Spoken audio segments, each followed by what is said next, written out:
یہ کہاں چلے جاتے ہیں؟ کیا یہ اللہ کی دھرتی پہ 8 دن نہیں رہتے؟ کیا یہ صرف 8ویں دن اللہ کا رزق کھاتے ہیں؟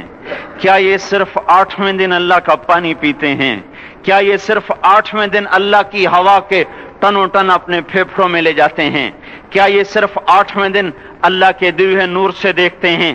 کیا یہ صرف 8ویں دن اپنے کانوں سے سنتے ہیں؟ کیا یہ صرف 8ویں دن اپنے جسم کی نعمتوں سے فائدہ اٹھاتے ہیں؟ کیا یہ صرف 8ویں دن سورج کی روشنی سے نفع اٹھاتے ہیں؟ کیا یہ صرف 8ویں دن تاروں کی جھلملاہٹ سے نفع اٹھاتے ہیں؟ کیا یہ صرف 8ویں دن اپنے بیوی بچوں کے ساتھ بیٹھتے ہیں؟ اس پتھر دل کو کیا ہوا؟ کیوں نہیں اس کے دروازے پہ دستک پہنچتی؟ یہ کیوں ویران ہو گئے؟ ایسے تو پتھر بھی سخت نہیں۔ عطا اللہ شاہ بخاری کہا کرتے تھے، اے ہندوستان والو، تمہیں اتنا قرآن سنایا کہ میں سر کو سناتا تو صبا بن جاتی، میں پتھروں کو سناتا تو موم ہو جاتے، میں دریاؤں کو سناتا تو طوفان تھم جاتے، اور میں موجوں کو سناتا تو ان کی طغیانی رک جاتی۔ پتہ نہیں تم کس مخلوق، کس چیز سے بنے ہو، کس خمیر سے بنے ہو، تمہارے سینوں میں دل نہیں ہے، پتھر ہیں، اور پتھر سے بھی زیادہ کوئی سخت ہے۔ اشد قسوة من الحجارہ، پتھر بھی اللہ کی ہیبت سے لرزتا ہے اور کانپتا ہے، پر تم کون سے انسان ہو؟ کیسے سینوں میں دل لیے پھرتے ہو کہ 5 دفعہ اتنا بڑا بادشاہ تمہیں پکارے، حی علی الصلاۃ، حی علی الصلاۃ۔ ایک تھانے دار پکارے گلستان کالونی کا کہ تمہارا سمن ہے، آ جاؤ، تو سر پہ پاؤں رکھ کے بھاگے۔ ڈی سی پکارے تو کام چھوڑ کے بھاگے، اور تمہارا زمین آسمان کا بادشاہ تمہیں دن میں 5 دفعہ پکارے اور کانوں پہ جوں نہ رینگے، اور 8ویں دن مسجد کو آ رہے ہوں۔ کیا 8ویں دن کھانا کھایا ہے؟ کیا آج ہی پانی پیا ہے؟ کیا آج ہی چائے پی ہے؟ یہ ایسی جفا اپنے آپ سے کرتے، شیطان سے کرتے، ملک و مال سے کرتے، اپنی دکانوں سے کرتے، یہ بے وفائی اللہ سے کیوں کی ہوئی ہے؟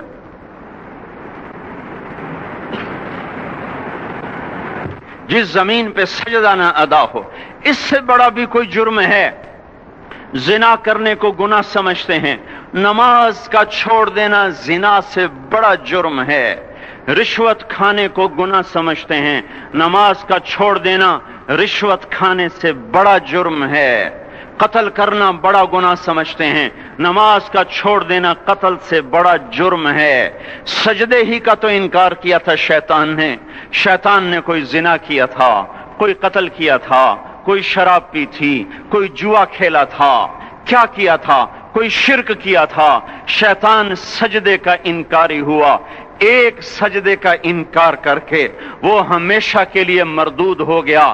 اس مسلمان کو ہوش نہیں ہے جو روزانہ دن میں 5 دفعہ 20 سجدوں کا انکار کیے بیٹھا ہوا ہے، اور پھر آرام سے روٹی کھاتا ہے، آرام سے چائے پیتا ہے، اور آرام سے کہہ لگاتا ہے، اور آرام سے اخبار پڑھتا ہے، آرام سے بیوی کے پہلو میں لیٹتا ہے۔ ایک سجدے کا انکار ہو کر شیطان ہمیشہ کے لیے مردود ہوا۔ جس نے فجر کا انکار کیا سجدوں کا، پھر ظہر کے سجدوں کا مذاق اڑایا، پھر عصر کا مذاق اڑایا، پھر مغرب اور عشاء کا مذاق اڑایا۔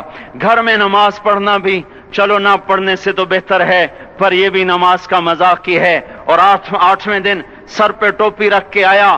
8 دن جس نے اتنے سجدوں کا انکار کیا، وہ اس بات سے نہیں ڈرتا کہ کہیں اللہ اسے مردود نہ کر دے، تو کیا ہوگا اس دن جب جن بچوں کی خاطر یا جس نفس کی خاطر اللہ کے بغاوت کی کہ اٹھا نہیں جاتا، آیا نہیں جاتا، گرمی بڑی ہے، سردی بڑی ہے، اندھیرا بہت ہے۔ کیا قبر کے اندھیرے یاد نہیں ہیں؟ کیا قبر کی گرمی یاد نہیں ہے؟ کیا جہنم کی آگ بھول گئے؟ کیا جہنم کے عذاب بھول گئے؟ کیا جنت کی نعمتیں بھول گئے؟ وہ اللہ کا کلام بھول گئے، وہ اللہ کا دیدار بھول گئے، وہ اللہ سے ملاقات بھول گئے، وہ محبوب خدا کی محفل بھول گئے۔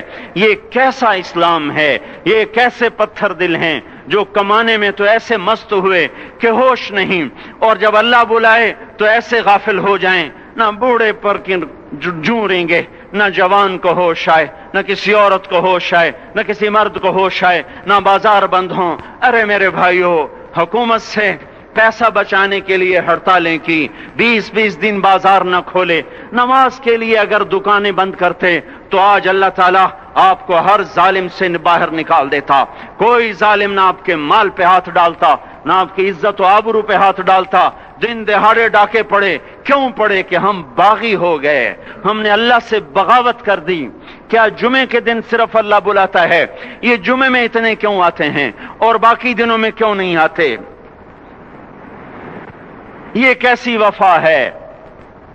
اور ایسا وفاؤں والا اللہ کہ زمین بولے اے اللہ اجازت دے میں گلستان کالونی کو نگل جاؤں, سمندر بولیں مولا اجازت دے ہم چڑھ جائیں, فرشتے بولیں اے اللہ اجازت دے ہم انہیں ہلاک کر دیں. اور جس کے سجدے کا انکار ہوا پڑا, جس کا آٹھوں بازاروں میں جس کی شریعت کا مذاق اڑایا جا رہا, وہ جس کی غیرت خود جوش میں آ رہی کہ یہ میرے بنے ہوئے گندے پانی کے بنے ہوئے نطفے سے بنے ہوئے, میری غذا کھا کر, میرا رزق کھا کر, میری ہواؤں سے زندہ, میرے پانیوں سے زندہ, میری روٹی سے زندہ, میرے دیے ہوئے گوشت سے زندہ, میرے دیے ہوئے نظام سے زندہ, یہ میرے ہی منکر بن گئے.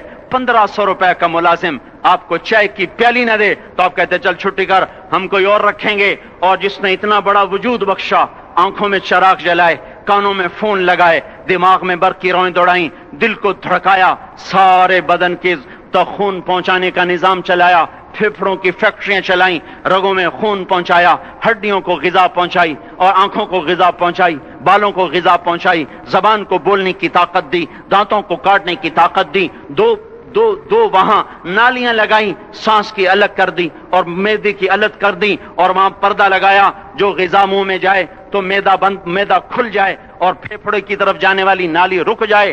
جو اللہ اتنی حفاظت کرے کہ آپ کا لقمہ آپ کے معدے میں جائے, وہ دو ہی تو یوں ساتھ ہیں بالکل یوں ایک ساتھ. اور وہ اللہ اتنی طاقت والا کہ سانس کی نالی بند کرے اور معدے کی نالی کا منہ کھولے اور غذا کو منہ میں سے گزار کر وہ معدے میں پہنچائے, پھر ایک زبردست طاقتور نظام چلائے, اس کو توڑ کے آنتوں میں پہنچائے, پھر کروڑوں قسم کی فیکٹریوں کو حرکت دے اور اس میں سے خون کو کھینچے, غذاؤں کو کھینچے, پھیپھڑے کو غذا, خون کو غذا, خون خود غذا لے کے چل رہا, آنتوں کو غذا, دماغ کو غذا, ہڈیوں کو غذا, ناخن کو غذا.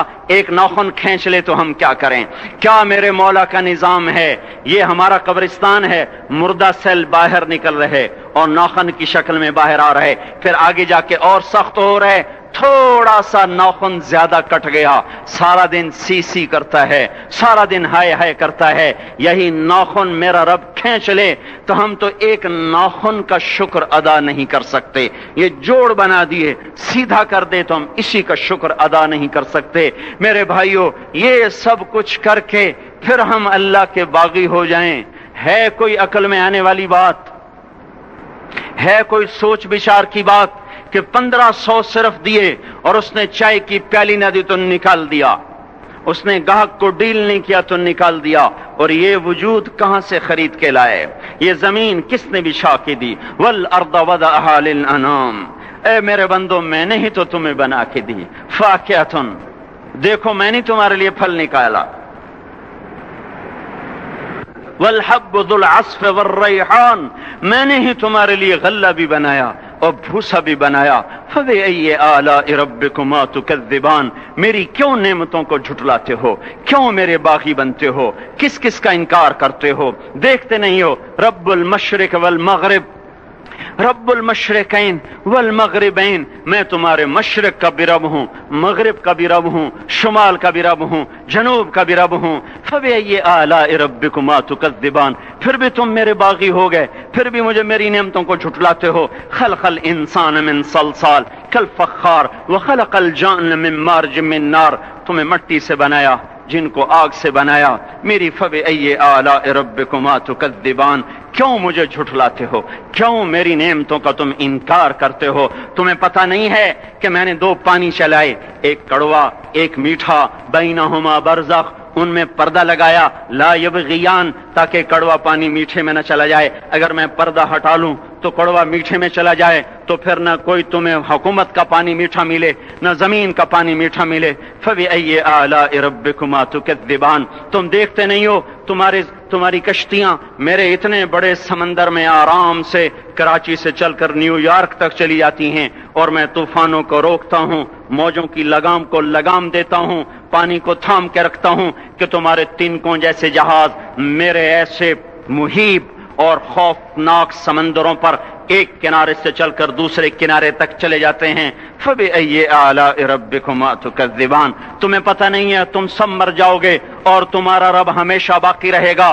فَبِأَيِّ آلَاءِ رَبِّكُمَا تُكَذِّبَانِ، تمہیں پتہ نہیں ہے کہ ہر روز اس کی شان جدا ہے۔ كُلَّ يَوْمٍ هُوَ فِي شَأْنٍ فَبِأَيِّ آلَاءِ رَبِّكُمَا تُكَذِّبَانِ، نہیں سنتے ہو؟ سَنَفْرُغُ لَكُمْ أَيُّهَا الثَّقَلَانِ، پھر سن لو میں ان قریب تمہارے لیے حساب کتاب کا نظام چلانے والا ہوں، اور میں ان قریب تمہارے لیے فارغ ہونے والا ہوں۔ فَبِأَيِّ آلَاءِ رَبِّكُمَا تُكَذِّبَانِ، کیوں جھٹلاتے ہو، کیوں باغی بنتے ہو؟ اے انسان ہوش میں آ، اے جنات ہوش میں آ، تمہیں اپنے رب کے نظام کا پتہ نہیں ہے کہ اس نے جہنم کو بنایا ہوا ہے، اور وہ دن تمہیں یاد نہیں ہے کہ آسمان وردتن کالدہان، اور یرسل علیکما شواظ من نار ونحاس فلا تنتصران، تم میں آگ کی مار، تمہیں پانیوں کی مار، تمہیں جہنم کی مار کوئی بچا سکتا ہے؟ فَبِأَيِّ آلَاءِ رَبِّكُمَا تُكَذِّبَانِ، تمہیں پتہ نہیں ہے کہ اس دن مجرمین پہچانے جائیں گے، ان کے چہرے کالے ہوں گے، آنکھیں کیری ہوں گی، ہاتھ بندھے ہوں گے، پاؤں جکڑے ہوں گے، گردن میں توق ہوں گے۔ فَبِأَيِّ آلَاءِ رَبِّكُمَا تُكَذِّبَانِ، تمہیں پتہ نہیں میری دوزخ بھڑک رہی ہے اور لپک رہی ہے اور جھپٹ رہی ہے اور پکار رہی ہے، هل من مزید، هل من مزید، اے اللہ اور لے آ، یا اللہ اور لے آ۔ فَبِأَيِّ آلَاءِ رَبِّكُمَا تُكَذِّبَانِ، تمہیں کیا ہو گیا؟ تم کیوں میرے باغی ہو گئے؟ تم کیوں جھٹلاتے ہو؟ یہ بھی سن لو، وَلِمَنْ خَافَ مَقَامَ رَبِّهِ جَنَّتَانِ، اگر تم مجھ سے ڈر گئے تو تمہارے لیے بڑی عالی شان جنتیں ہیں۔ فَبِأَيِّ آلَاءِ رَبِّكُمَا تُكَذِّبَانِ ذَوَاتَا أَفْنَانٍ فَبِأَيِّ آلَاءِ رَبِّكُمَا تُكَذِّبَانِ فِيهِمَا مِنْ كُلِّ فَاكِهَةٍ زَوْجَانِ فَبِأَيِّ آلَاءِ رَبِّكُمَا تُكَذِّبَانِ فِيهِمَا عَيْنَانِ تَجْرِيَانِ فِيهِمَا مِنْ كُلِّ فَاكِهَةٍ زَوْجَانِ مُتَّكِئِينَ عَلَى فُرُشٍ بَطَائِنُهَا مِنْ إِسْتَبْرَقٍ وَجَنَى الْجَنَّتَيْنِ دَانٍ فِيهِنَّ قَاصِرَاتُ الطَّرْفِ لَمْ يَطْمِثْهُنَّ إِنسٌ قَبْلَهُمْ وَلَا جَانٌ كَأَنَّهُنَّ الْيَاقُوتُ وَالْمَرْجَانُ هَلْ جَزَاءُ الْإِحْسَانِ إِلَّا الْإِحْسَانُ فَبِأَيِّ آلَاءِ رَبِّكُمَا تُكَذِّبَانِ، کس رب سے تم بغاوت کر رہے ہو جس نے تمہارے لیے ایسا گلستان تیار کیا ہے؟ یہ بھی کوئی گلستان ہے کہ سارا دن مٹی ہی مٹی، خاک ہی خاک، دھول ہی دھول، گرمی ہی گرمی؟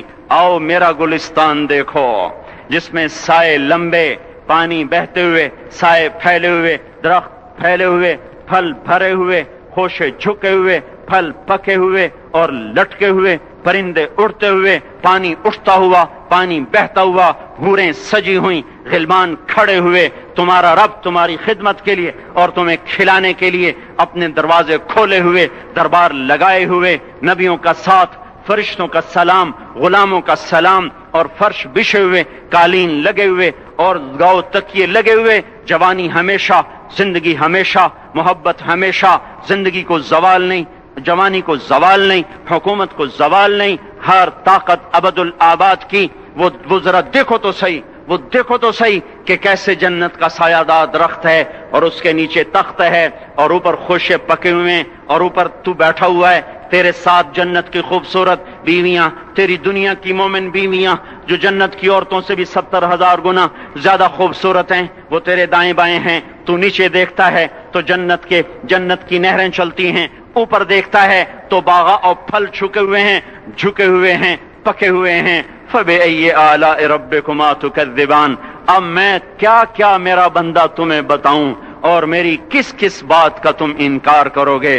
آخر ہی کچھ شرم و حیا چاہیے، آخر ہی کچھ غیرت چاہیے۔ میرے بھائیوں، اپنے اللہ کو راضی کریں۔ جن دکانوں کے پیچھے نمازیں چھوٹ گئیں، جن دکانوں کے پیچھے سچ کو طلاق ہو گئی، جن دکانوں کے پیچھے دیانت چلی گئی، خیانت آ گئی، بددیانتی آ گئی، ہاں اللہ تعالیٰ قیامت کے دن کہے گا بددیانت سے، وہ تو نے جو امانت کھائی لے کے آ، وہ امانت جو تو کھا گیا تھا لے کے آ، کہے گا یا اللہ کہاں سے لاؤں، وہ تو دنیا میں رہ گئی. اللہ تعالیٰ فرمائیں گے پڑی ہوئی ہے جہنم میں، پڑی ہے، جا اٹھا کے لا. اور وہ جہنم میں کیسے جائے؟ تو فرشتے ماریں گے چل، اور وہ اس کو لے کے چلیں گے، اور چلتے چلتے دوزخ کا سب سے خطرناک حصہ حاویہ، وہاں اس کو لے کے جائیں گے جہاں منافق رہتے ہیں. بددیانت لوگ حاویہ تک چلے جائیں گے ایمان ہونے کے ساتھ بھی. امانت کو کھانے والے لوگ حاویہ میں چلے جائیں گے، جو منافقین کی آگ ہے اس میں. وہاں دیکھے گا تو جس کا مال دبایا تھا دنیا میں وہاں پڑا ہوگا، کہے گا اچھا یہاں پڑا ہے. اتنے میں وہ تباہ ہو جائے گا، اس کو اٹھائے گا، کندھے پہ رکھے گا، پھر اوپر چڑھنا شروع کرے گا، چڑھنا شروع کرے گا، چڑھنا شروع کرے گا. جب دوزخ کے کنارے پر آ جائے گا تو وہ اس کے ہاتھ سے چھوٹ جائے گا اور پھر حاویہ میں جا گرے گا. اس کے ساتھ فرشتے مار کر پھر کہیں گے جا واپس لے کے آ. پھر یہ واپس جائے گا، پھر اسے اٹھائے گا، پھر کندھے پہ لے کے چڑھے گا اور چڑھے گا اور چڑھے گا. جب کنارے پر آئے گا تو پھر اس کے ہاتھ سے چھوٹ جائے گی، اس کے پھر فرشتے مار کے نیچے گرا دیں گے، جا لے کے آ. اب یہ کبھی اس میں سے نہیں نکل سکتا. اس کمانے سے توبہ کریں، یہ کمانا جہنم میں لے جائے گا. اور ادھر دوسری سنو، سَيَعْلَمُونَ الْيَوْمَ مَنْ أَصْحَابُ الْكَرَمِ. ایک فرشتہ اعلان کرے گا آج پتہ چلے گا عزت والے کون ہیں، آج پتہ چلے گا عزت والے کون ہیں. أَيْنَ الَّذِينَ تَتَجَافَى جُنُوبُهُمْ عَنِ الْمَضَاجِعِ. کہاں ہیں راتوں کو اٹھ کے نمازیں پڑھنے والے؟ ارے میرے بھائیو، یہ نماز کی غفلت بہت بڑی ہلاکت ہے. میں کیسے سمجھاؤں؟ میں تو جب بھی جمعہ پڑھاتا ہوں میں یہ مضمون ضرور بیان کروں. مجھے جب یہ مجمع نظر آتا ہے تو میرا دل ٹکڑے ٹکڑے ہو جاتا ہے کہ یہ 8ویں دن آتے ہیں اور باقی دن کہاں ہوتے ہیں. یہ کیوں نہیں سمجھتے؟ ان کے آنکھ کیا ہو گیا؟ ان کے کانوں میں ڈاٹ لگ گیا، یا دل کے اوپر کوئی پردہ آ گیا، یا میں کوئی عربی میں بات کرتا ہوں جو سمجھ میں نہیں آتی، یا میں کوئی ان سے چندے کا مطالبہ کر رہا ہوں، یا کوئی اپنی ذات کے لیے سوال کر رہا ہوں، یا اپنی شخصیت کی دعوت دے رہا ہوں.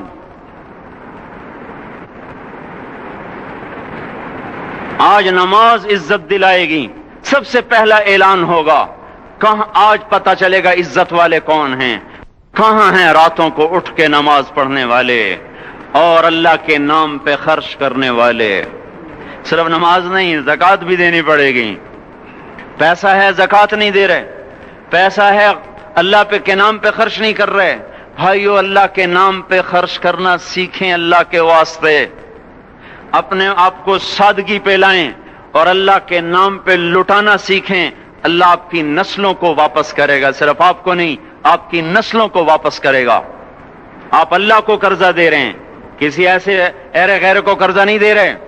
یہاں مسجدیں والے چندے مانگ رہے، بھائی مسجد کو چندہ دو. مدرسوں والے چندے مانگ رہے، مدرسوں کو چندے دو. یہ تو مسلمان کی غیرت کے خلاف ہے کہ اللہ کے گھر میں مسجد کے لیے چندہ مانگا جائے. اور کہیں صندوقچیاں پھرا رہے، کہیں وہ جھولیاں. ایسی مجھے شرم آتی ہے. یہ کرنے والوں پر بھی میں کیا کہوں، ان کی عقلوں پہ بھی پردہ ہے کہ اللہ کے گھر میں مخلوق کے سامنے جھولی پھیلاتے ہیں. اور پھر ان مسلمانوں کی آنکھوں پر بھی پردہ ہے کہ ان کو غیرت نہیں آتی کہ مسجد کے لیے جھولی پھیلائی جا رہی ہو، اور یہ گھروں میں اچھا خاصا کھاتے پیتے ہوں اور مسجد کے لیے جھولی پھیلائی جائے اور مسجد کے لیے صندوق رکھے جائیں اور ہر نماز کے بعد مدرسے کے لیے لوگ چندہ مانگ رہے ہوں. یہ ایمانی اور غیرت کے خلاف، مسلمان کی سخاوت کے خلاف ہے کہ اس طرح مسجد کے لیے جھولیاں پھریں اور مسجد کے لیے صندوق پھریں.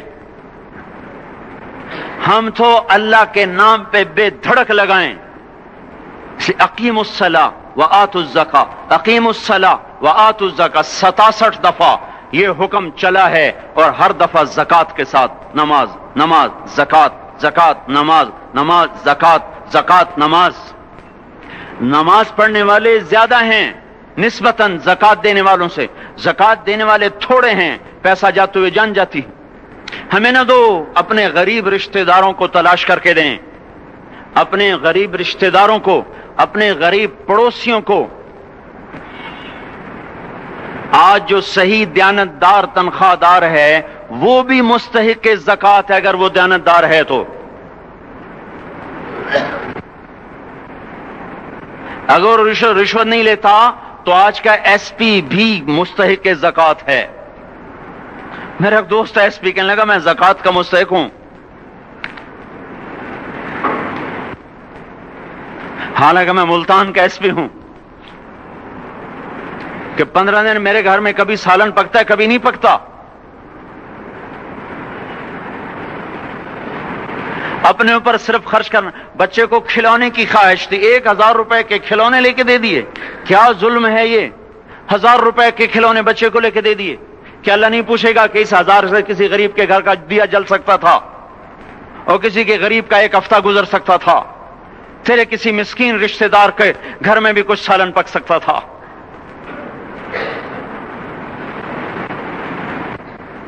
رزق دیا تو اس کا ہوش نہیں کہ اس کا حق ادا کریں، جان دی تو اس کا ہوش نہیں کہ اس کا حق ادا کریں.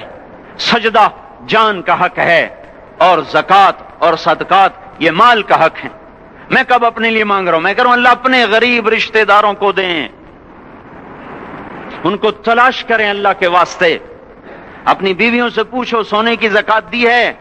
دے ورنہ تو خود پکڑی جائے گی، تیرا زیور تیرے لیے گنجا سانپ بن کے تیری زبان کو ڈسے گا. ان کا میں نے تو بچیوں کے لیے سنبھال کے رکھا ہے. اس کی زکوٰۃ دو پھر ٹھیک ہے، ورنہ اسم کو توڑ کے اس کی زکوٰۃ دو، نہیں تو یہ مال پکڑوا دے گا قیامت کے دن. نماز نہیں چھڑا سکتی اگر زکوٰۃ نہیں دی، اور زکوٰۃ نہیں چھڑا سکتی اگر نماز نہیں پڑھی. مسجد بنا دی 50 لاکھ میں، اگر خود نمازی نہیں تو یہ مسجد بنانا اسے جہنم سے نہیں بچا سکتا.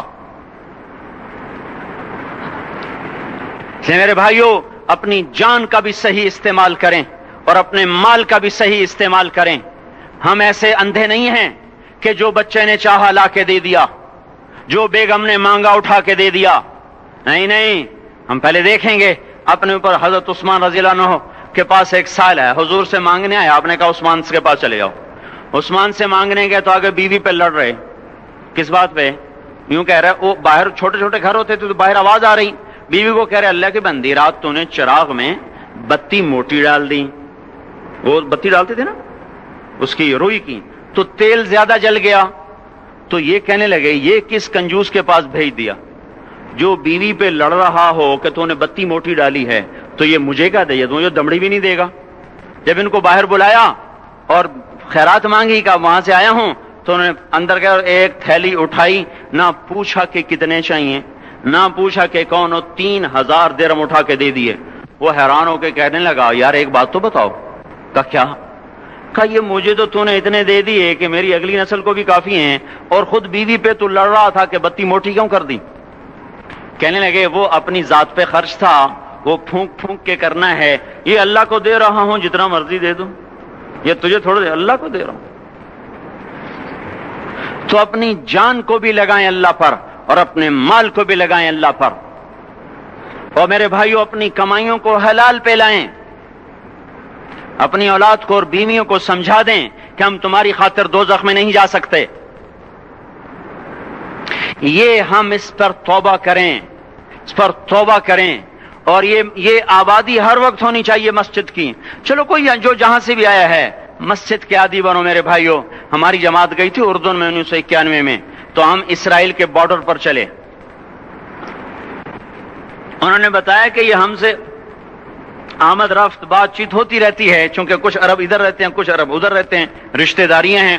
تو کہا یہ یہودی ہم سے پوچھتے ہیں تمہاری فجر میں نمازی کتنے ہوتے ہیں اور تمہارے جمعے میں نمازی کتنے ہوتے ہیں. ہم نے پوچھا یہ تحقیق کیوں کرتے ہو؟ ان کا ہماری کتابوں میں یہ ہے کہ جب فجر کی نماز کے نمازی اور جمعے کی نماز کے نمازیوں کی تعداد برابر ہو جائے گی تو یہودی دنیا سے مٹ جائیں گے. اب یہاں فجر میں 1.5 صف ہوتی ہے اور جمعے میں باہر بھی صفیں بنی پڑی. چلو میں کہتا ہوں مان لیا 1/3 طبقہ باہر سے آیا ہے، یہ 2/3 تو یہیں سے اٹھ کے آیا ہے. یہ کیوں نہیں ہر نماز میں آتا؟ میرے بھائیوں اپنے حال پہ رحم کریں. اللہ کے واسطے میری پکار کو سنیں.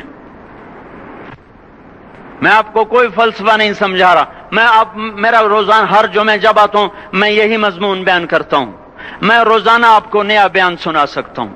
360 دن ہیں. میں اللہ کے فضل سے آپ کو روزانہ نیا 360 دن میں آپ کو 360 نئے بیان سنا سکتا ہوں. میں یہاں بیان کرنے نہیں بیٹھتا. اپنا دکھڑا میں روتا ہوں کہ پوری گلستان کالونی جہنم کی طرف جائے اور میں ان کا پڑوسی ہوں اور میں انہیں جہنم میں جاتا دیکھوں اور میری ہائے نہ نکلے تو میں ڈوب کے مر جاؤں.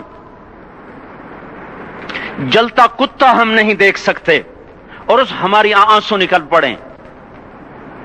چوہے کو ہم جلتا نہیں دیکھ سکتے اور میں اتنی شکلوں کو جہنم میں جاتا دیکھوں. جس نے فجر آج نہیں پڑھی اس نے پر جہنم کو واجب کر لیا.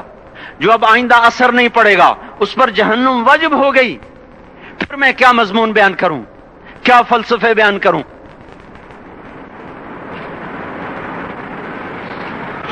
اس لیے میرے بھائیوں اپنی ذات پہ رحم کریں, اپنے بچوں پہ رحم کریں, اپنے گھر والوں پہ رحم کریں. مسجد کی دوڑ لگائیں, اپنے مال کو اللہ کے نام پہ خرچ فرمائیں تاکہ یہاں بھی جہان بنے اور وہ بھی جہان بنے. کیا زندگی ہے, چلتے چلتے سانس نکل جاتا ہے پھر یوں مٹ جاتے ہیں جیسے دنیا میں کبھی آئے نہ تھے. پوتے پوچھتے ہیں ابا دادا کی قبر کہاں ہے؟ ابا کہتے ہیں بیٹا یہیں کہیں مل گئی, پتہ نہیں کہاں ہے. ارے آج تو اگلی نسل دادے کی قبر نہیں دیکھ سکتی. ہم اس دنیا کی خاطر اللہ کے باغی ہو جائیں.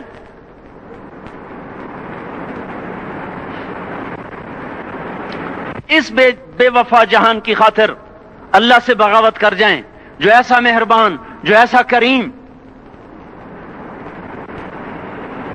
تو اس لیے میرے بھائیوں اللہ کے واسطے اللہ کی بارگاہ میں توبہ کریں اور اپنے اللہ کو راضی کریں. یہی میری فریاد ہے, یہی میری پکار ہے. میں بھی توبہ کرتا ہوں, آپ بھی اللہ کی بارگاہ میں توبہ کریں کہ کوئی کام اللہ کی منشا کے خلاف نہ ہوگا. اس کو سیکھنے کے لیے ہم کہتے ہیں تبلیغ میں جاؤ, چلہ لگاؤ. ہم کوئی کسی تبلیغی جماعت کا ممبر نہیں بنا رہے, ہم خود تبلیغ میں جاتے ہیں, اوروں کو کہتے ہیں نکلو کہ ہماری توبہ پکی ہو, ہمارے اعمال درست ہوں اور اللہ ہم سے راضی ہو. اللہ ہم سب کو عمل کی توفیق بخشے. خطبے سے پہلے ایک تھوڑی سی بات عرض کر دوں کہ مسجدوں میں ٹوپیاں پڑی ہوتی ہیں, یہ جیسے بہت سے سروں پہ نظر آ رہے ہیں. ان کے بغیر نماز پڑھنا زیادہ بہتر ہے بنسبت یہ سر پہ رکھ کے. یہ بدبودار ہوتی ہیں, ٹوٹی ہوئی ہوتی ہیں. آپ یہ ٹوپی پہن کے اگر دفتر میں جا سکتے ہیں تو پھر ممکن ہے نماز پڑھنے کی بھی گنجائش ہو. یہ بے ادبی ہے اللہ کی بارگاہ میں کھڑے ہو کر اس طرح کے لباس میں آنا جس کے ساتھ آپ کسی معزز آدمی کے پاس نہیں جا سکتے, کسی دفتر میں نہیں جا سکتے, دکان میں نہیں بیٹھ سکتے. خذوا زینتکم عند کل مسجد. اللہ تعالیٰ فرماتا ہے نماز کے لیے زینت اختیار کرو. اس سے بہتر ہے کہ ننگے سر پڑھ لیا جائے. ان ٹوپیوں میں پڑھنے میں کراہت ہے, یہ بدبودار ہوتی ہیں, فرشتے ہی بھاگ جاتے ہیں, بدبو سے فرشتے بھاگتے ہیں. تو ٹوٹی ہوئی ہوتی ہیں.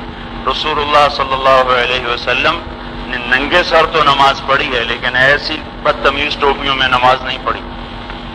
تو اس لیے یہ مسجد والوں کا بھی خود کی بھی نادانی ہے, وہ سمجھتے ہی نہیں مسائل کو, وہ ایسی لا کے رکھ دیتے ہیں کوئی لوگ. اور یہ نمازیوں کی بہت بڑی غفلت ہے کہ اگر نماز پڑھنی ہے تو ایک ٹوپی بھی جیب میں رکھ لیا کریں. اللہ کے رسول کبھی ننگے سر نہیں پھرے زندگی میں سوائے احرام کی حالت کے اور سوائے ایک آدھ دفعہ کے, تاکہ ٹوپی پہننا کہیں فرضی نہ ہو جائے. اس لیے آپ نے ننگے سر ایک دفعہ نماز پڑھائی اور ننگے سر بیٹھے, ورنہ کبھی آپ بازار میں ننگے سر نہیں نکلے, کبھی بازار میں ننگے سر نہیں پھرے. انگریز نے ہم پہ حکومت کی, پیروں کو پگڑی پہنا دی اور خود ننگے سر ہو گئے. جو رسول اللہ کی سنت تھی وہ اس کی اس طرح تذلیل کر کے ہمارے اندر سے اس کی ہیبت نکال دی. تو میرے بھائیو اگر نماز پڑھیں تو ایک ٹوپی جیب میں رکھا کریں, یہ ٹوپیاں مت پہنا کریں. دوسری بات یہ کہنی تھی کہ فجر کی نماز میں ایک بہت بڑی غلطی ہوتی ہے کہ آگے فرض نماز کھڑی ہوتی, پیچھے لوگ سنت کی نیت باندھ کے کھڑے ہو جاتے ہیں. سنتیں پڑھنے کی اجازت اس شکل میں ہے کہ نہ سامنے جماعت نظر آئے, نہ امام کی قرات سنائی دے. اب یہ فرض نماز کی تو بڑی توہین ہے کہ آگے فرض نماز ہو رہی اور پیچھے میں سنت کی نیت باندھ کے کھڑا ہوا ہے. اس لیے سنتیں گھر سے پڑھ کے آئے, وضو گھر سے کر کے آئے, ہمارے اعمال درست ہوں اور اللہ ہم سے راضی ہو. اللہ ہم سب کو عمل کی توفیق بخشے.